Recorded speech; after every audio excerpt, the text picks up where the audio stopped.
Good morning and welcome. My name is Lise Grundy. I'm the president of the United States Institute of Peace. We're a public institution that was established by the U.S. Congress in 1984. We're a national, nonpartisan institution that's dedicated to helping prevent and mitigate violent conflict abroad.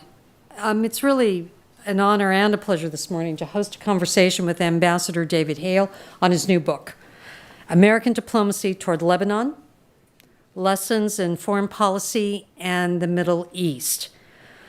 When you hear the catchphrase seasoned diplomat that's used to describe someone with deep experience navigating the labyrinthian political shoals and complex negotiations in distant lands, the name that first comes to mind is Ambassador David Hale. The ambassador is a career Foreign Service officer. He started in 1985. His postings have taken him from North Africa and the Persian Gulf to the Levant and South Asia. Ambassador Hale was promoted to Career Ambassador in 2018. As you know, this is the highest rank in the U.S. Foreign Service. Ambassador Hale has been the ambassador to Pakistan, Lebanon, and Jordan, as well as the special envoy for Middle East peace. More recently, Ambassador Hale served as the Undersecretary of State for Political Affairs. He was responsible for the day-to-day management of all regional and bilateral policy issues and for the regional and functional bureaus at the State Department. Ambassador Hale's book on Lebanon, a deeply complex country with enormous geopolitical significance, provides us with a rich and timely resource for broader lessons about U.S. engagement in the Middle East and also about contemporary American diplomatic tradecraft. These lessons have come at a critical moment. We were just talking about this in the green room. We have a war in Gaza, a war in Ukraine, a crisis in Haiti, the war in Sudan, instability across the Sahel, and tensions, as we know, are rising in the South China Sea with one of our near-nuclear peers. If we needed to learn lessons about how to do American diplomacy better, this is the moment to do so. To elicit these rich perspectives, we're very privileged to extend a warm welcome to another seasoned diplomat and foreign policy expert, Ambassador Ed Gabriel. He is a member of USIP's board and will be guiding today's conversation. Gentlemen. Thank you, Lise, and thank you all for coming today. The U.S. Institute of Peace is very delighted to have a discussion with Ambassador Hale this morning and his new book, American Diplomacy Towards Lebanon, Lessons in Foreign Policy and the Middle East. And David served more than 9 years in Lebanon in 3 different posts, including U.S. ambassador there. And of course, most recently, as Lise mentioned, the 3rd highest ranking position in the State Department, Undersecretary for Political Affairs.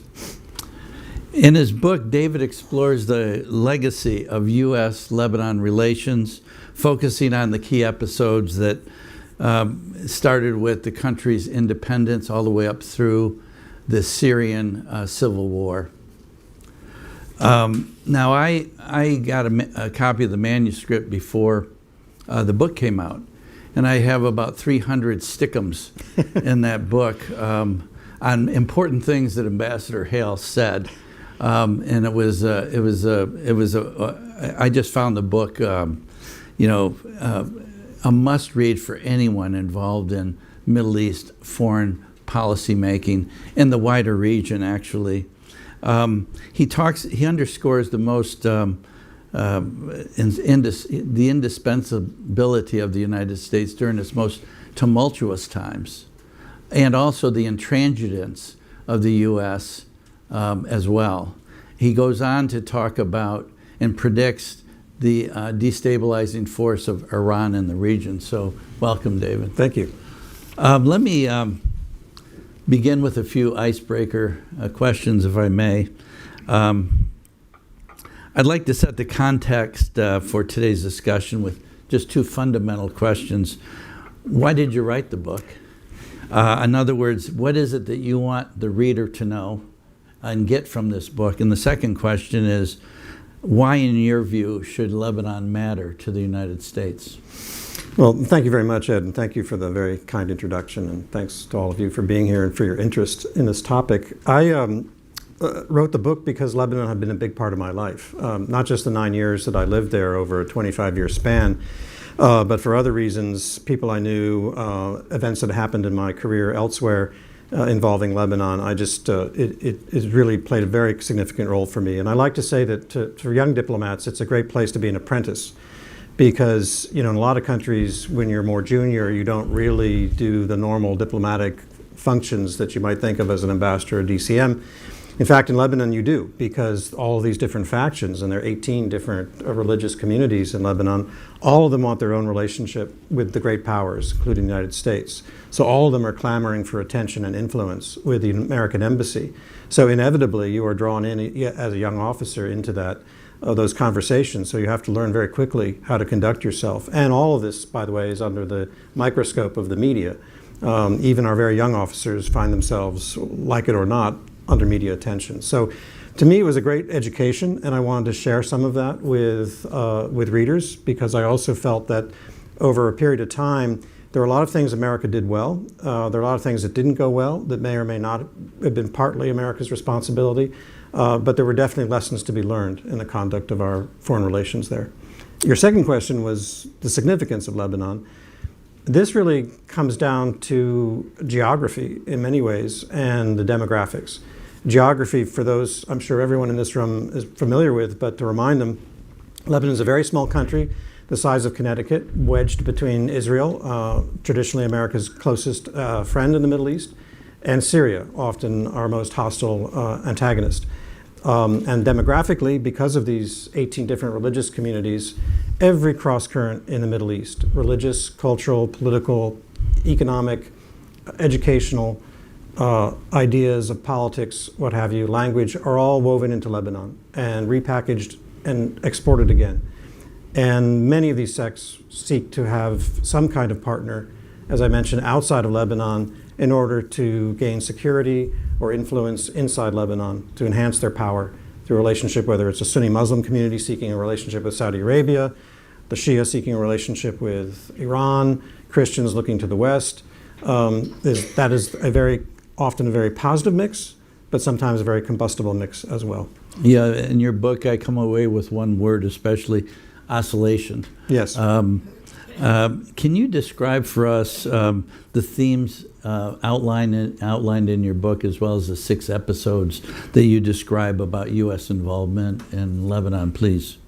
Well, I chose 6 episodes just as a device in order to organize the book. These are 6 periods when there was a relatively coherent American policy, a series of events that I could sort of unpack and describe. I started with the independence movement. It was a very little-known chapter of American involvement in Lebanon. The United States was actually instrumental in compelling the French to do what the French were saying they were going to do, which was grant independence to Lebanon, but were doing everything they could to not do in reality by having special privileges for military access and so forth to Lebanon. And FDR put his foot down, as did Truman after FDR's death, to insist that de Gaulle actually pull out.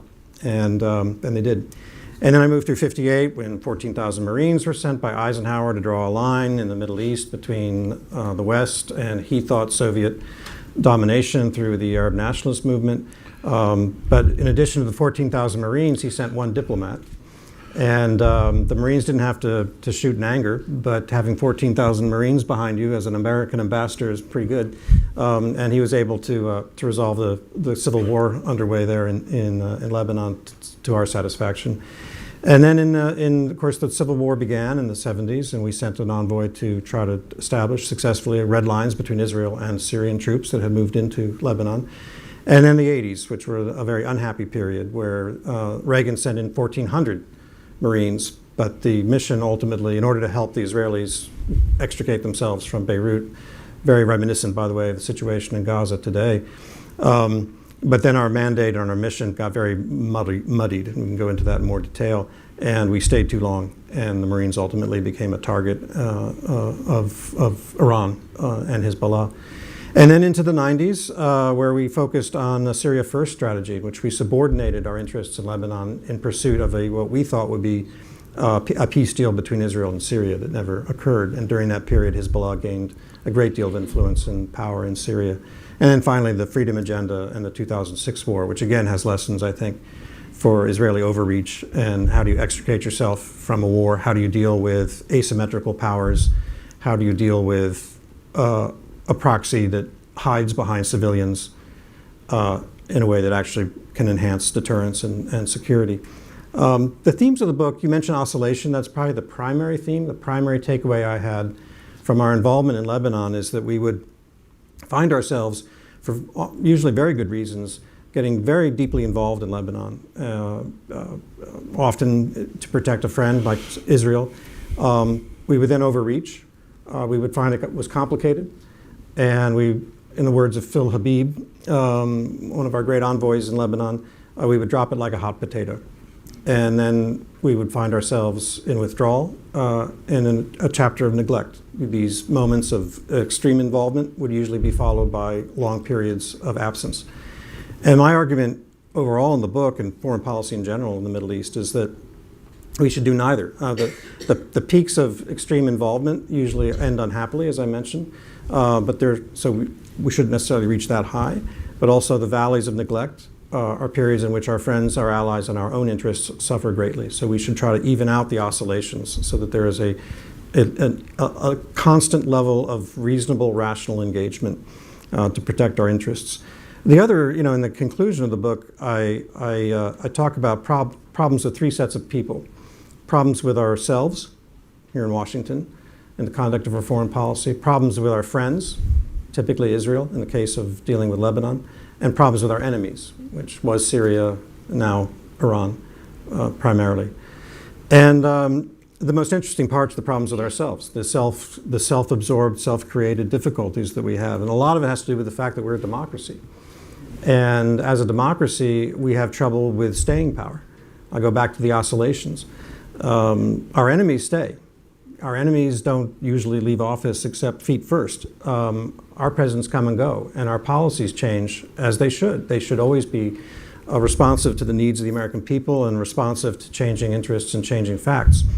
But they shouldn't necessarily be contradictory every 2 to 4 years. And particularly in our policy toward Iran, that's one of the major takeaways I have, is that a lack of persistence, of endurance, of patience in dealing with adversaries in the Middle East is a hallmark of American policy. The problems with our friends, and of course there are lots of things in the book about, I call them bureaucratic, not in the book, but I call them bureaucratic sort of panty games. I mean, the games people play in this town that undercut our own policies. The State Department not really getting with a program from the White House feeling the State Department, since they're not with a program, we should have our own back channel that undercuts the State Department envoy. This is a constant theme throughout our involvement in Lebanon, and very unfortunate. The problems with our friends comes to current events, and that is where, if you're a country like Israel and you don't want to live in the shadow of a threat from your neighbor, but your neighbor has all the means to continue to be a threat to you, how do you deal with it? And what we found, I think, in the case of Lebanon is that we were often in a situation of allowing Israel to complete its military campaigns, and then at that moment, trying to advise them on how to extricate from it. How do you bring about a diplomatic approach that can bring this conflict that they've started to an end? And a classic example is 2006. Condi Rice observed in her memoirs and elsewhere in the archives that the Israelis didn't know what they were trying to achieve in the 2006 war, so they didn't know how to declare victory. If you don't know what your goal is, then you don't know how to end. And so that became a primary goal of Condi Rice at that moment, was defining, quote, success, or at least an end. And then problems with our enemies. And this comes very much to what's in today's news.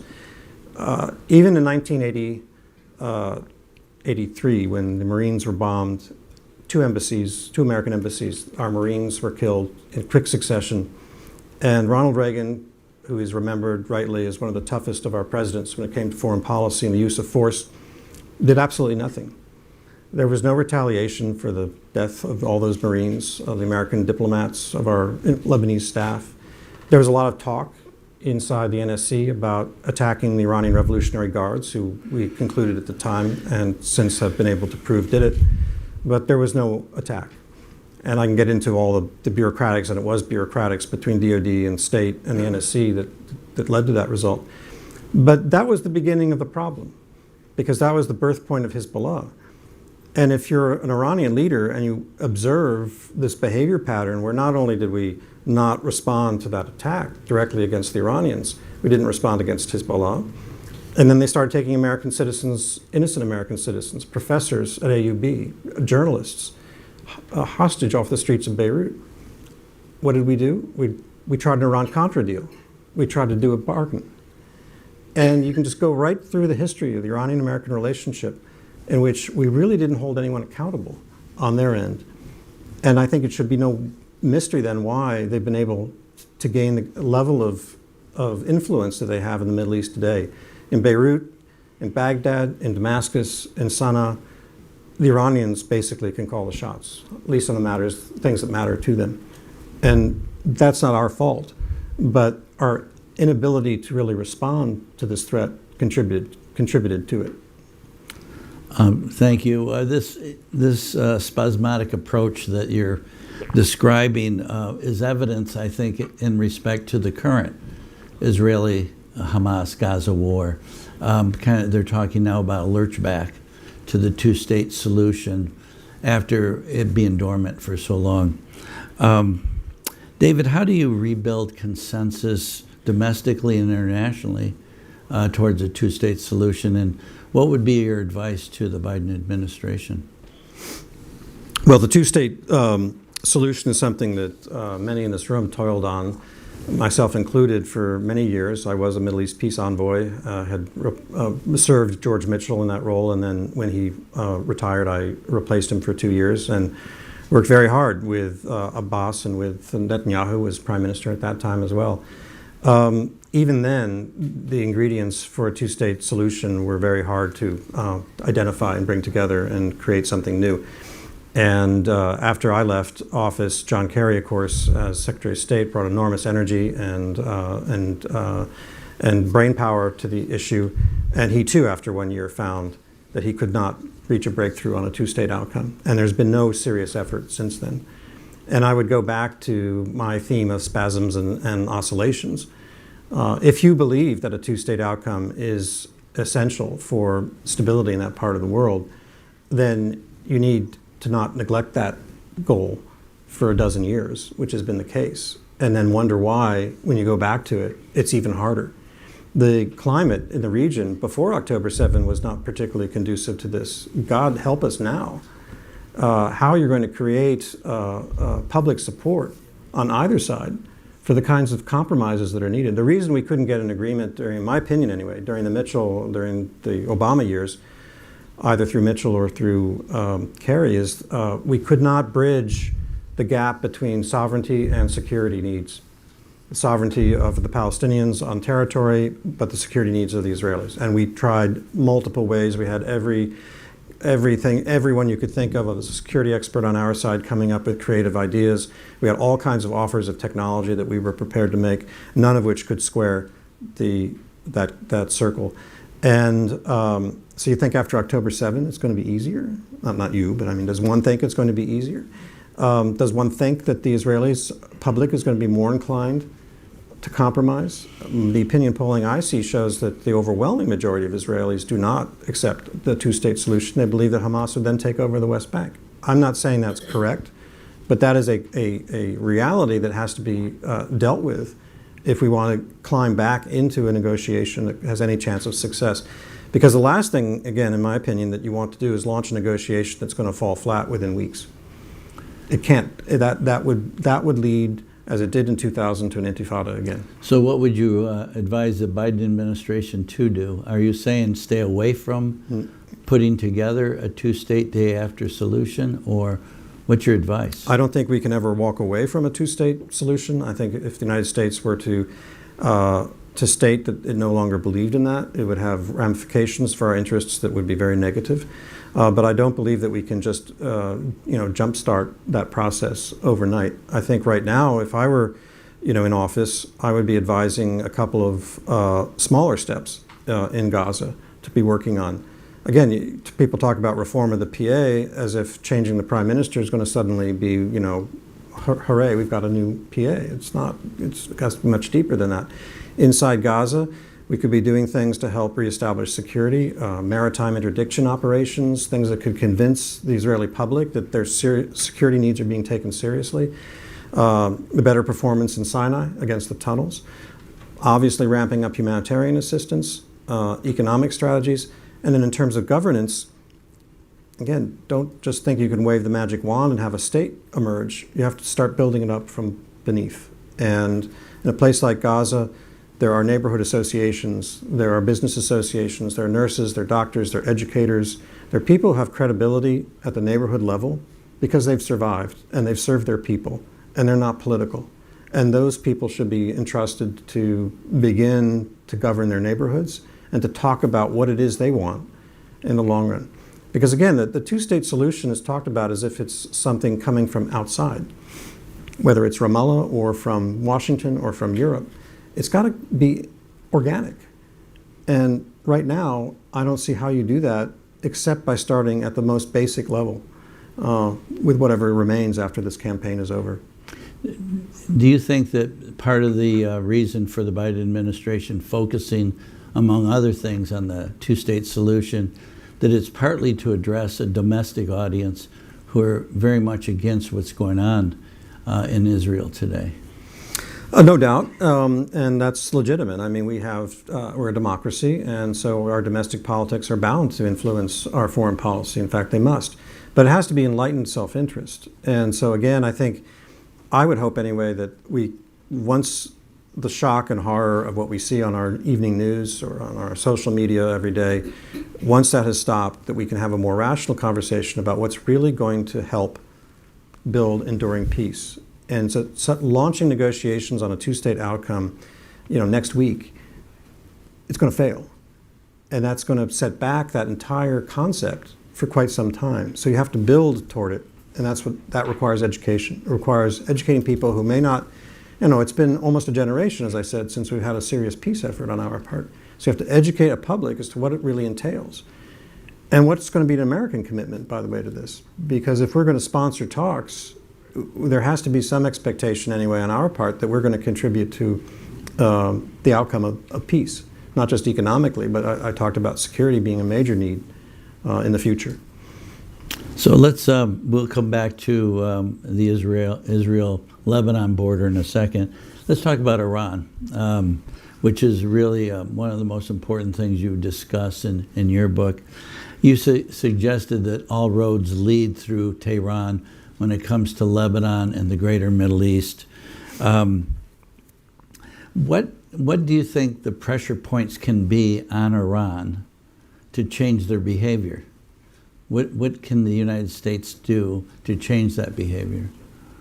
Well, since 1979, the Iranian Revolution, American presidents and Congress have tried almost everything in the national security playbook to try to change Iranian behavior, and none of it's really worked very well. The only time we actually got something we wanted, which was JCPOA, it was a result of a combination of sanctions that were significant but focused on a very specific goal, which was getting into that nuclear deal. They also were effective because they were signed onto by a wide assortment of countries that had influence on Iran: Russia, China, Europe, the United States. Even that had, as I said, a pretty limited focus, and that was the reason why the Trump administration walked away from it. Now, I would say we have to reestablish deterrence. I mean, you have the Iranian, we wake up every morning and the Iranians or their proxies have done something to us or our allies that we're reacting to. That's not deterrence. Obviously, deterrence has evaporated. To reestablish deterrence, I think you have to see a resumption of massive economic pressure on Iran. The oil sanctions, to my knowledge, are not being implemented. We can do that. We did do it, and we should return to that. We should be doing much more to prevent the export of arms by Iran to various countries, including Russia. We should be doing everything we can to sever the connectivity between their regional proxies and Iran. And well, I'll say is going to be controversial because of what we've just seen, but I've been advocating since this war started that if you just want to go after the proxies and not after the source of the problem, the master of these proxies, we will never have an end to this kind of violence and instability. We will always, it might stop for a while and it'll come right back. We have to take the conflict to the source. The Iranians have to feel the pain. I'm not advocating for Iran and the United States to go to war in Iran, but there's a lot more we can do, as we saw yesterday, to make Iranian leaders pause and think twice about their activities. They have to pay a price. And we also, on our side, have to be prepared to take a risk of escalation. If you want to maintain a great power position, you do have to also be prepared to pay a price. So in retrospect, and given Iran's nuclear program now is stronger than ever before, was it a mistake for Trump to walk away from that deal?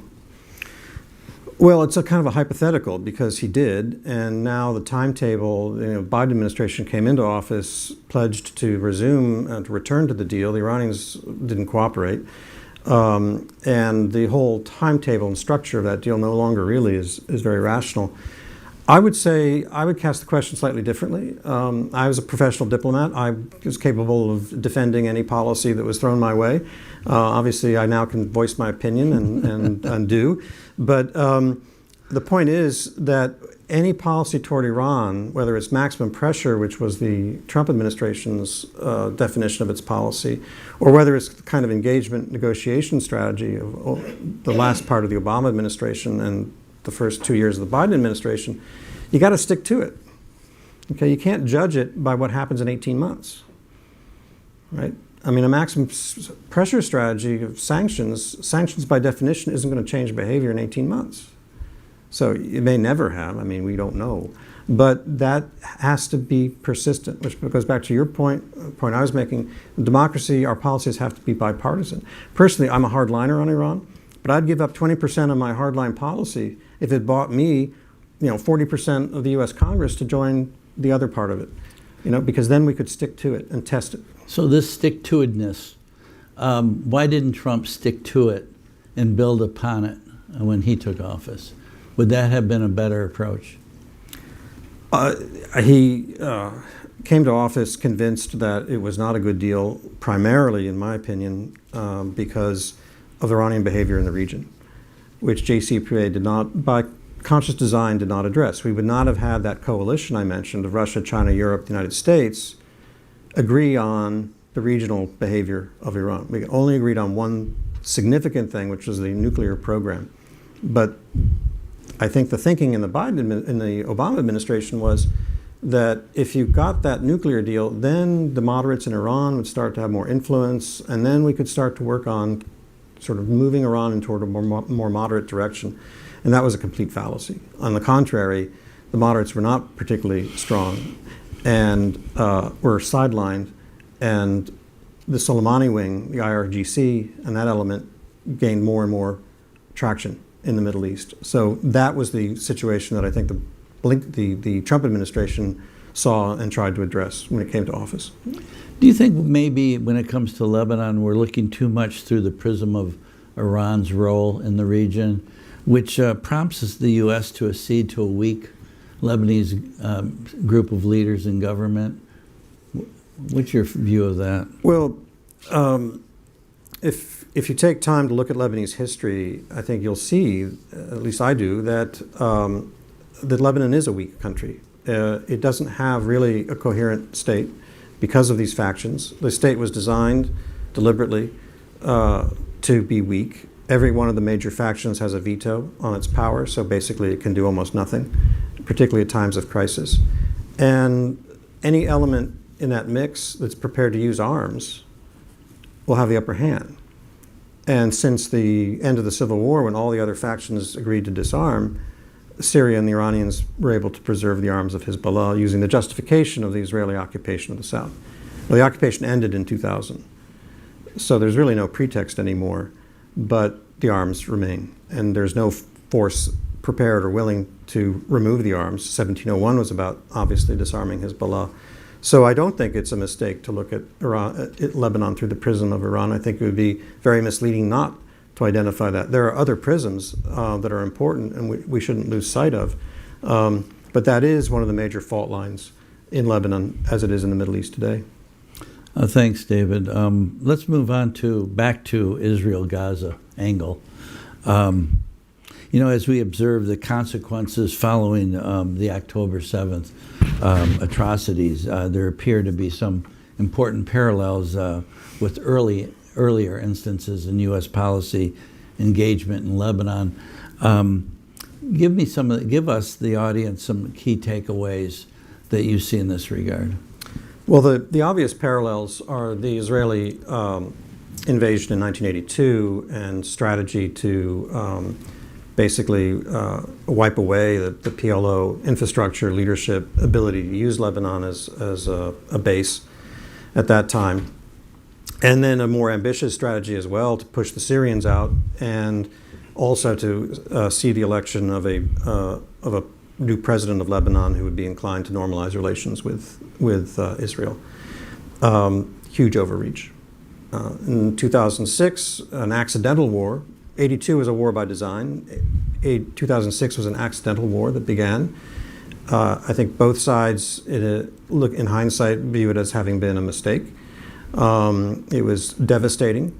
But again, you had an Israeli overreach where they had difficulty identifying what the target was. In 82, they couldn't really get at Arafat because Arafat and his fighters were deeply embedded in West Beirut, one of the densest Arab capitals that exists, in tunnels and in basements. And so they decided to adopt a strategy of putting pressure on the civilian population, which if anyone had a degree in psychology in the Israeli leadership at the time, they should have realized was a guaranteed way to bring the Lebanese public and the Palestinian leadership together, rather than the opposite. In fact, many Lebanese at the time, before or as the war was beginning, were very angry at the Palestinian leadership for taking refuge in their midst.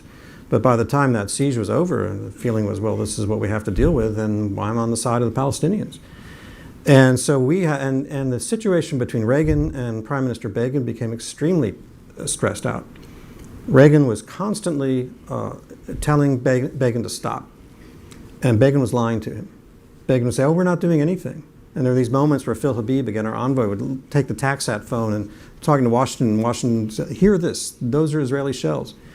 And so it became a very stressful relationship between the United States and the Israeli leadership. And ultimately, we were able to prevail, but not until the Israelis pretty much had finished their operation. In 2006, again, we had basically two strains in our government. You had Condi Rice, who felt she was operating based on guidance from President Bush to bring the war to an end. And you had Vice President Cheney back-channeling to Jerusalem, don't stop. And when Condi says that the president believes XYZ, don't believe her.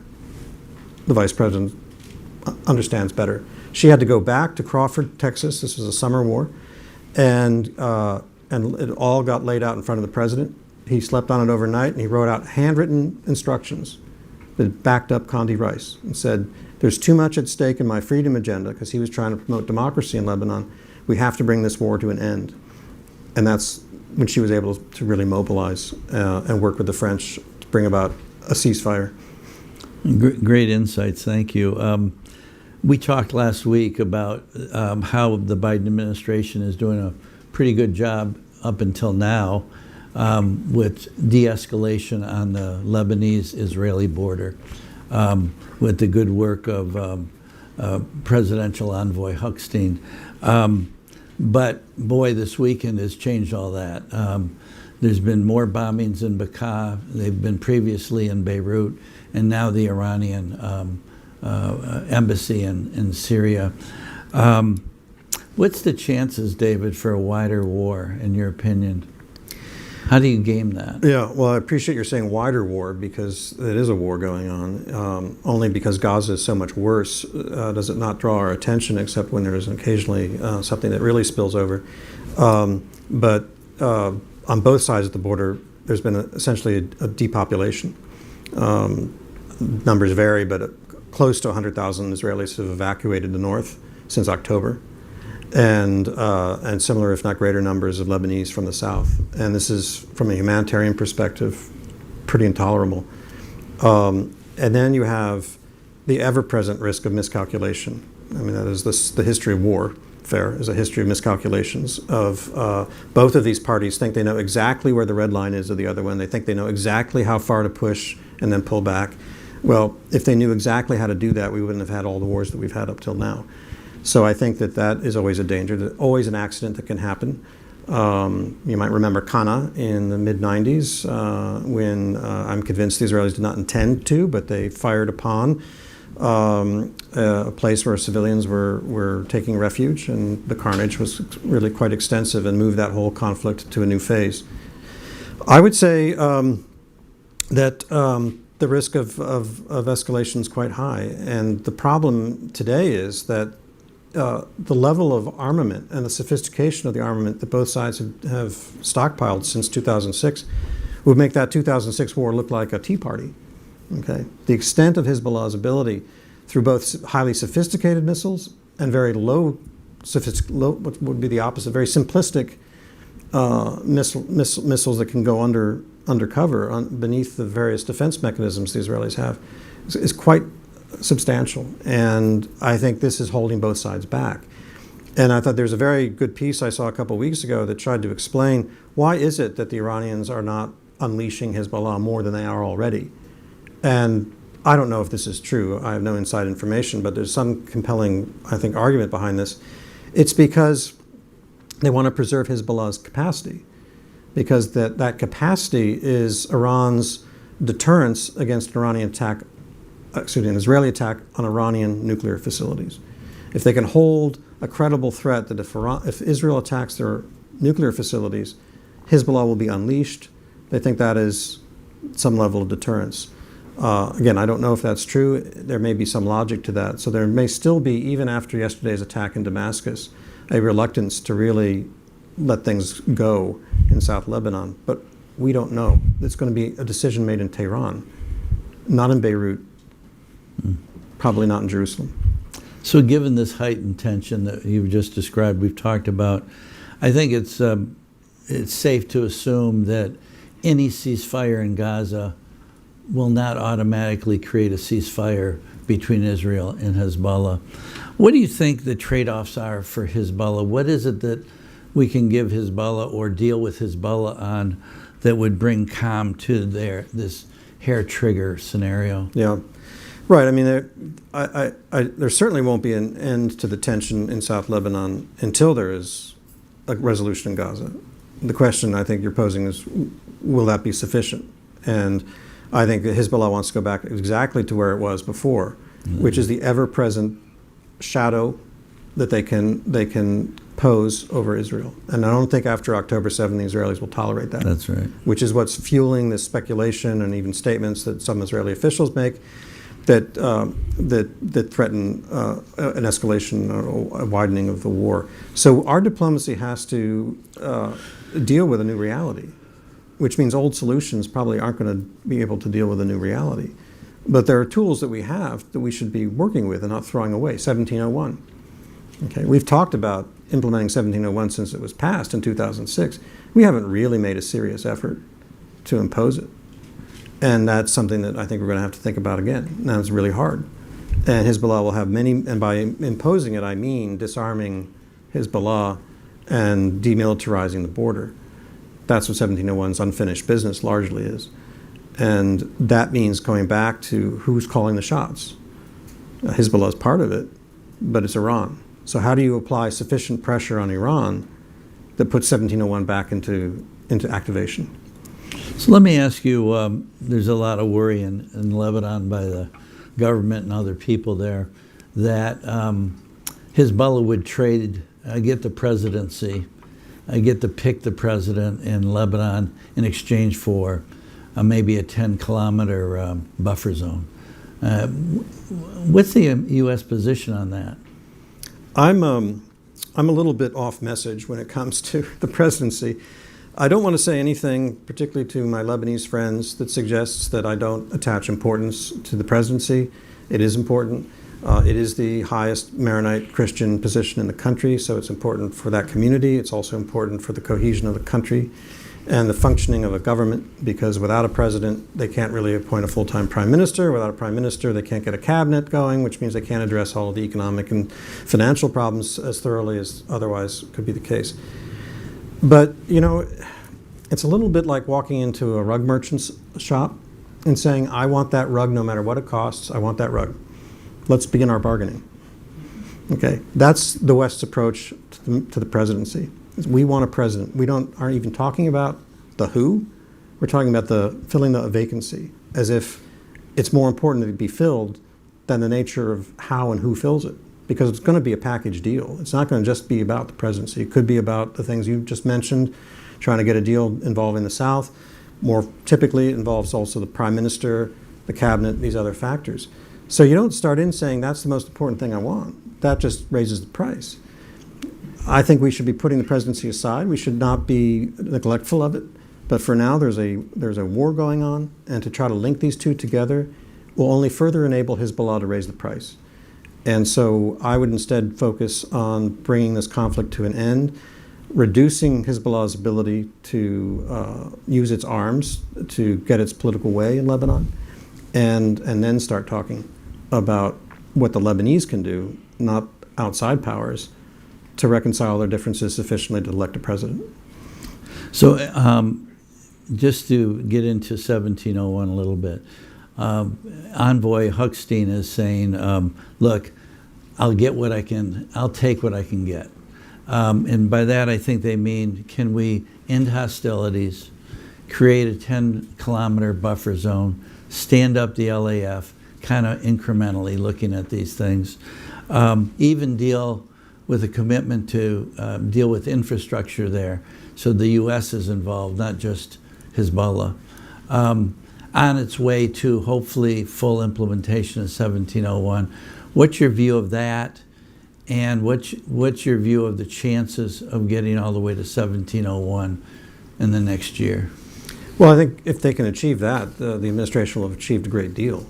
How are you going to get there is the question. And I go back to Iran as not the only element in the equation, but a very significant central character in all of this. And I don't detect an Iran policy right now, so I don't know how we're going to change Iranian behavior, which will be essential. The Iranians, not just in South Lebanon, but also if we try to approach a diplomatic solution related to the Palestinians, it's the last thing the Iranians want. They will be doing everything they can to spoil it.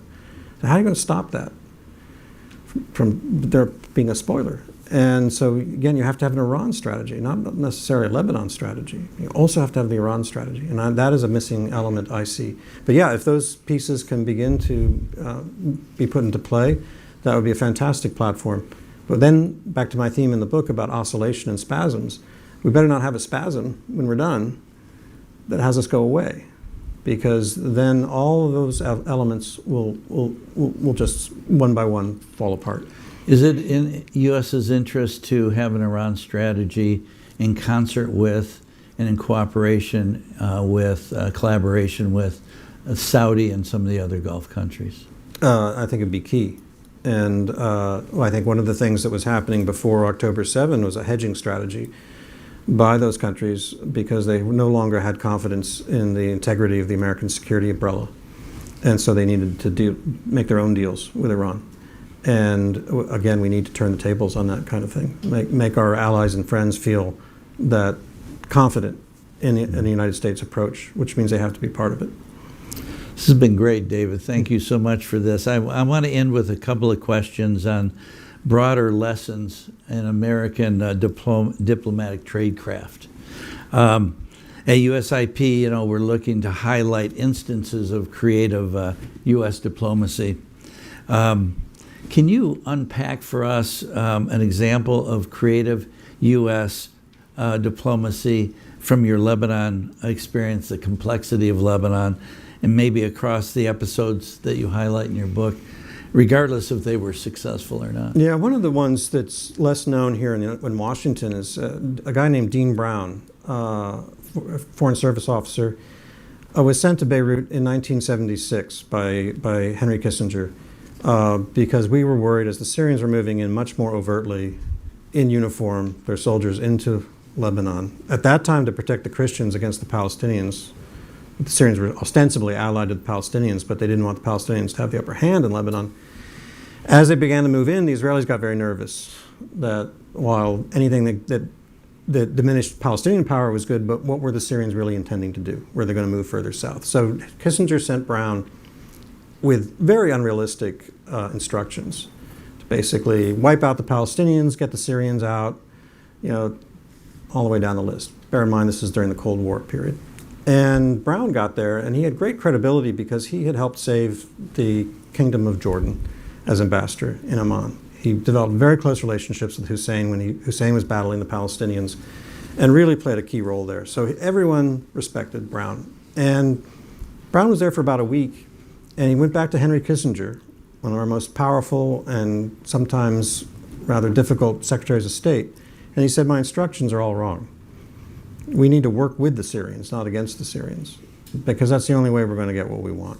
And I need to negotiate with them. And I also want to negotiate with Arafat. So he got a green light on the first one. The second one, this is 1976, an election year. Ford was not prepared to begin a dialogue with Arafat because Arafat said it has to be public. So we worked with Arafat through the Saudis. But he ended up with a red line agreement that lasted until the Israelis got way unrealistic about 8 years later. And that was the work of one Foreign Service officer, frankly, who knew how to use power. That kind of brings me to another question for you. One of the last acts that you did as Undersecretary was go to Lebanon after this terrible port blast. And your sense of condolence and caring for a people that were really in shock was very much appreciated. Particularly in this age of media, social media work. How important is that diplomacy on the ground, personal diplomacy? How would you see it? Are we losing it? And if it's important, what would you say to bring us back to more of that personal diplomacy? Yeah, well, it's absolutely crucial. And I had the further advantage of having those 9 years I had spent in Lebanon. And it's a small country, so you get to know people and people get to know you. If I had just landed and never been to the country before, I probably would have been a little bit at sea. I could sense perhaps better, because of that experience, better than I would have otherwise, the lay of the land. And we landed. It was a long flight. We brought some COVID supplies. ATFL was there to help, and we went directly to a site that had been devastated by the bombing. And no one from the Lebanese government had been there in the preceding week. It was a little less than a week. And I didn't know what to expect. But when I got there, they were very well organized. These were volunteers from Lebanese civil society who put aside their day jobs and were using their expertise, whether it was in health or computer work or organizations, to help people get back on their feet and get their lives going again. And I saw in the audience some friends and particularly children of friends of mine that I'd known for a long time. And I was really proud to see what they were doing. And I was making my way back to the car, and there was a little protest of sorts. And I turned to look at it, and they were saying no bailout. And they thought I was there with a message from the administration saying, well, it's so bad we're going to bail out this government. And of course, the government was partly accountable for all the corruption and all of the things that had brought Lebanon to this point. And so I walked over to them and I said, yeah, I agree. We're not going to bail them out. And this was all on camera. And I spent the next day repeating that message. And so what I was struck by, though, is for all the cynicism that we bring to our political analysis of Lebanon, it's important to remember that there are actually wonderful people in Lebanon who are victims as much as anyone of what's happened, and they need our help. That's very good. Thank you, David. Let me ask you on a personal note. You know, your career has literally spanned the whole trajectory of U.S. foreign policy positions, and with a concentration in the Middle East, but all the way to Pakistan and further. Can you elaborate on your personal ties to Lebanon and how the country and its many challenges are intertwined with your own personal experience? Yeah, when I arrived in Lebanon, as assigned to Lebanon, I had been before under various missions. I was in my late 20s. The head of Hezbollah had just been assassinated by the Israelis, Moussaoui, and our ambassador was being flown out for his safety as I was being flown in. We had dinner in Larnaca, and he eventually came back, but we locked ourselves down. Our embassy there is already got more security than you could believe. But because of that period, I didn't leave the embassy for 4 months.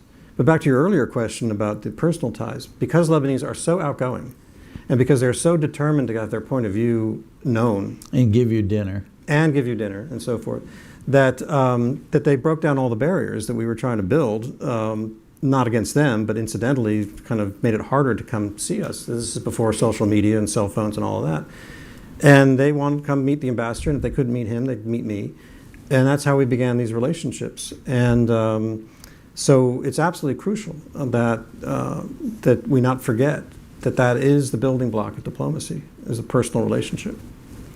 David, thank you for such a thoughtful and personal discussion this morning. Thank you. Thank you.